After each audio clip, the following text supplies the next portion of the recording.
तो कभी ऐसा हुआ है कि आपके पास कोई आया हो मदद के लिए और आपने मना कर दिया हो कि बहुत बार। कोई ऐसा किस्सा बता सकते हो कि क्या रूल है कि आप रिजेक्ट कर देते हो कि इसमें आपकी मदद नहीं कर पाऊंगा? ठाकुर जी ने मना कर दिया, अच्छा। तो मना कर दिया।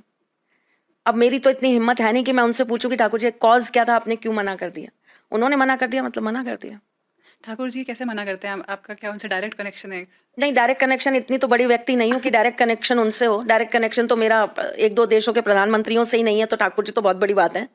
ऐसा नहीं होता बेटा। जो साधना करते हैं, जी। जो नित्य नियम से अपनी पूजाएं करते हैं, उनका अपने इष्ट के साथ एक तरह का भाव जुड़ जाता है। जैसे इसी पे मैं आपको एक छोटी सी कहानी सुनूं। प्लीज। हाँ।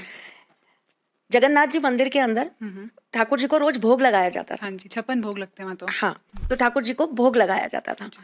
अब क्या होता था, उसके बाद में हाथ में जल लेकर और फिर ठाकुर जी की वो देखी जाती थी, परछाई आ गई, उसके अंदर ठाकुर जी दिख रहे हैं, इसका मतलब उन्होंने भोग ग्रहण कर लिया। एक बार क्या हुआ कि पंडित गए, उन्होंने भोग लगाया, लेकिन उनको ठाकुर जी की परछाई नहीं दिखी, तो उनको क्या लगा, नहीं ठाकुर जी ने भोग ग्रहण नहीं किया। एक दिन हुआ, 2 दिन हुआ, बड़े परेशान हो गए। राजा को बताया, राजा ने खाना वाना सब छोड़ दिया। उन्होंने बोला जब तक मुझे इसका जवाब नहीं मिलेगा तब तक मैं जल अन्न ग्रहण नहीं करूंगा।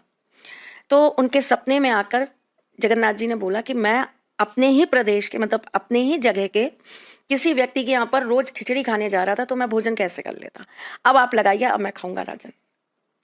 तो ये ना एक भाव होता है, एक अपनी, आपके गुरु, आपके भगवान के साथ, आपके आराध्य के साथ आपकी अपनी एक तरह की, आप कह लीजिए, ट्यूनिंग होती है। या आप ये कह सकते हैं कि उनके साथ आपका कम्युनिकेशन करने का एक माध्यम होता है। तो हमारा भी माध्यम है उनसे कम्युनिकेट करने का। वो चीज हाँ या ना में हमें कैसे जवाब देती है वो हमें पता लग जाता है। आप बता सकते हैं कि कैसे? नहीं, सॉरी मैम, ये आपके रूल्स के खिलाफ है। ये खिलाफ है। अच्छा। कुछ चीजें गोपनीय होती हैं, कुछ चीजें आपके और आपके आराध्य के बीच की होती हैं। अब मैंने बहुत लोगों को सुना, जैसे मैं अक्सर बोलती हूँ मैं अर्जी लगाती हूँ। मैं पहले आपकी अर्जी लगाऊंगी अपने दरबार में, अपने ठाकुर जी के सामने।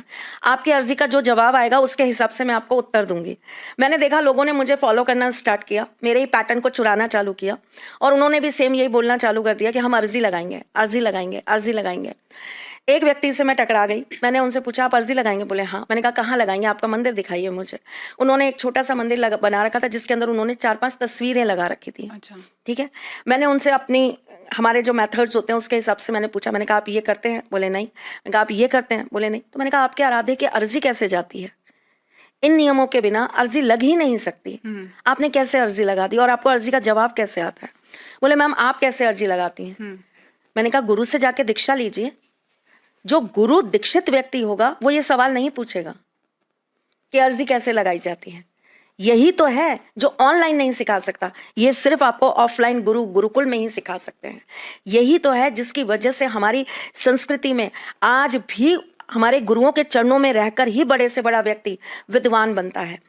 उसको शिक्षा ही वहीं से प्राप्त होती है। ये ऑनलाइन कम्युनिकेशन नहीं है, ये ऑनलाइन शिक्षा नहीं है कि मैंने आपको अपना एक कोर्स बेच दिया और आपने ये चीज प्राप्त कर ली। नहीं, ये एक बहुत लंबे समय तक जब आप किसी गुरु शरण में रहते हैं, जब आप गुरु को अपना फुल डिवोशन देते हैं, जब आप गुरु की सारी चीज़ों को प्रैक्टिस करते हैं, तब जाकर लास्ट में उनके आशीर्वाद के रूप में आपको ये चीज़ मिलती है कि लो बेटा ये तुम ऐसे करना, तो तुम्हें इस तरीके से अपने सवालों के जवाब मिल जाएंगे। तो ये कोई भी, ये शिक्षा कोई भी सीख सकता है या कोई पर्टिकुलर लोग? जो गुरु के पास, गुरु से दीक्षित होने जाएंगे वो कोई भी सीख सकता है।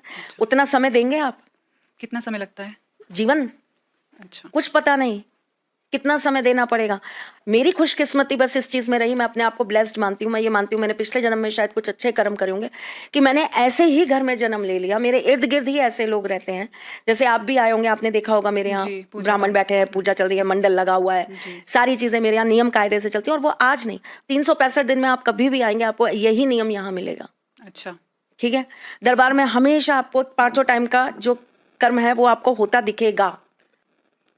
तो ये सारी चीजें, ये किस्मत है, ये आप कह लीजिए ठाकुर जी का आशीर्वाद है कि उन्होंने ऐसे ही घर में भेजा जहां पर ये चीजें होती थी और वही चीजें अपना ली गई।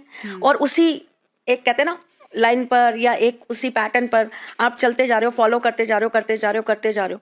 तो हमें शायद उतना जरूरत नहीं पड़ी कि हमें किसी और से मिलता, हमें अपने पूर्वजों से वो चीजें विरासत में मिल गई। अच्छा, तो जैसे आपने, मैंने देखा कि सब लोग पूजा पाठ कर रहे हैं, लेकिन आपने कोई नजर बट्टू लगाया नहीं हुआ बाहर, तो आपको जरूरत नहीं है या कोई पर्टिकुलर? इतने बड़े नजर बट्टू खड़े हैं ना बाहर। अच्छा, कौन से? ठाकुर जी। अच्छा, उनके होते हुए क्या नजर बट्टू लगाए?